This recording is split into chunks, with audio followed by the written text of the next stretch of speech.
रात के 2 बज रहे थे। अर्जुन, नेहा और रोहन ब्लैकवुड हवेली के लोहे के गेट के पास खड़े थे। अर्जुन के हाथ में एक पुराना मुड़ा तोड़ा नक्शा था।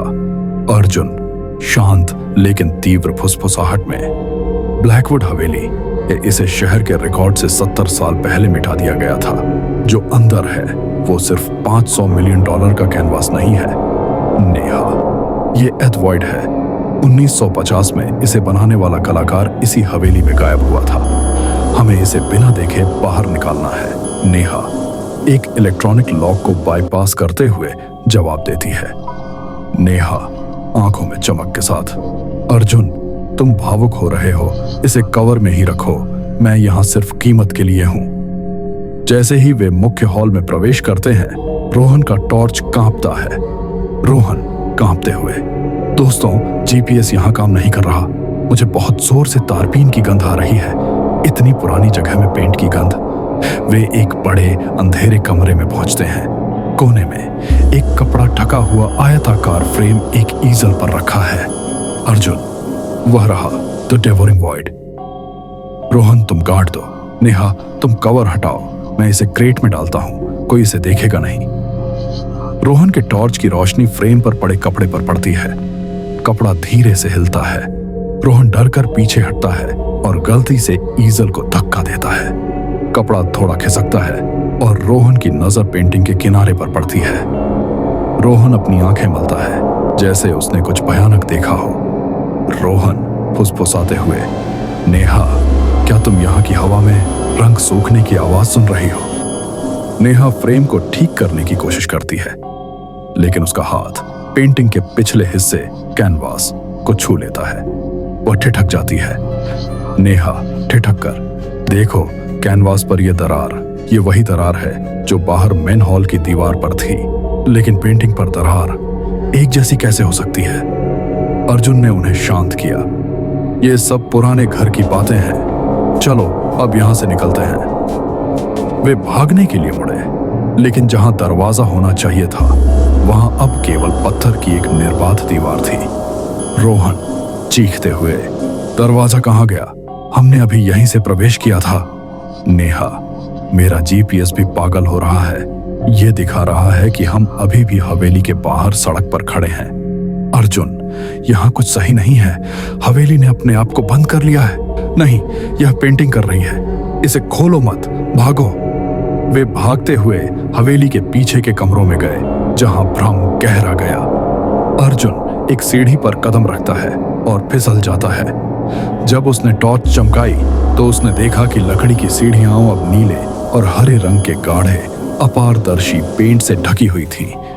अर्जुन घबराया हुआ, ये पेंट है। ये जगह अब ईंट और लकड़ी की नहीं, ये पेंट से बनी है।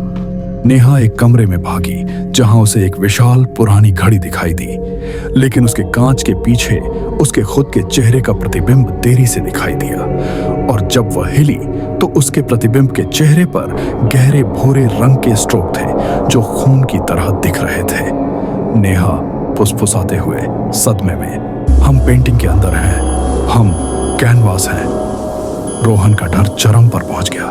उसने मदद के लिए दीवार का सहारा लिया और उसकी उंगलियां कठोर पत्थर में नहीं बल्कि सूखे हुए पेंट के नरम चिपचिपे कपड़े में धंस गईं। उसने चीखते हुए अपनी उंगलियां बाहर निकाली। उन पर गहरा काला रंग लगा हुआ था। दीवार के बीच में उसके हाथ का निशान काला पूर्ण पेंटिंग के रूप में छप गया था। अर्जुन रोते हुए, इसे क्रेट में बंद करना होगा। अगर ये बंद हो गई तो हम तीनों भागकर उस जगह पर लौटे जहां उन्होंने पेंटिंग छोड़ी थी। अब अ डेवोरिंग वॉइड भयानक रूप से बदल गई थी। पेंटिंग के केंद्र में अब कालापन नहीं था। उसके अंदर हवेली का एक छोटा पूरी तरह से विस्तृत चित्रण दिखाई दिया। और सबसे भयानक, पेंटिंग के अग्रभाग फोरग्राउंड पर 3 नई पूरी तरह से विस्तृत आकृतियां थीं। वे चीख रहे थे, उनके चेहरे आतंक से विकृत थे। वे अर्जुन, नेहा और रोहन थे।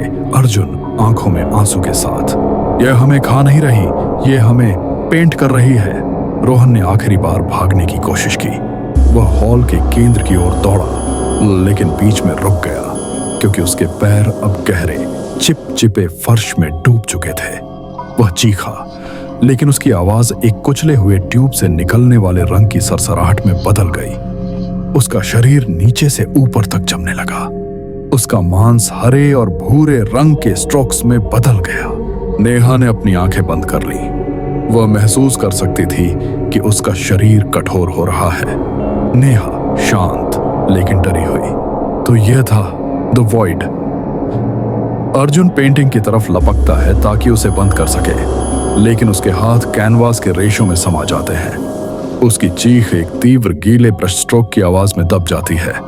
एक जोरदार सैक सैक की आवाज, जैसे किसी पेंटिंग को तेजी से खींचकर फ्रेम में डाल दिया गया हो। फिर पूर्ण चुप्पी। बाहर ब्लैकवुड हवेली फिर से शांत थी। मुख्य हॉल में अज डेवोरिंग वॉइड लटकी हुई थी, अब पूरी तरह से सूखी हुई और पहले से कहीं ज्यादा डरावनी। कैनवास पर 3 नई पूरी तरह से चित्रित आकृतियां थीं, जिनकी आंखों में डर हमेशा के लिए कैद था। वे केवल अगले विषय नहीं थे, वे अब कलाकृति थे।